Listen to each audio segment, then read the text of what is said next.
Member for Saanich North and Islands. Thank you, Mr. Speaker. 151 years ago, a delegation from British Columbia went to Ottawa to negotiate the terms of our province joining Canada.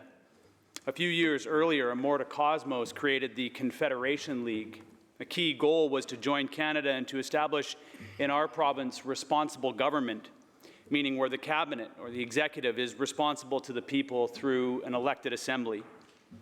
While a form of representative government existed in the colonies, the greatest opponents to the efforts of the Confederation League came from powerful, unelected members of the colonial government.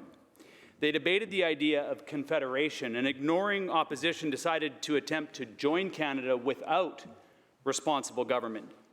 The federal government disagreed.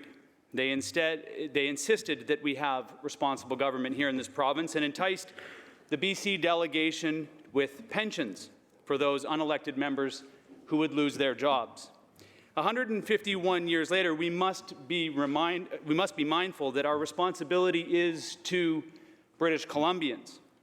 When question period becomes little more than theatre, and second reading debates or a performance, questions go unanswered at committee stage, bills are designed to give regulatory powers to ministries and ministers to fill in the blanks behind closed doors, time allocation limits the democratic duty for deep inquiry, private members' motions are never voted on, private members' bills languish on the order papers with no debate, standing committees have no members, and recommendations on committee reports collect dust. We, in this House, must demand better. The power plays in this chamber do little to serve the constituents who elect us to this democratic institution. They are indeed as self-serving and self-indulgent as our colonial predecessors were.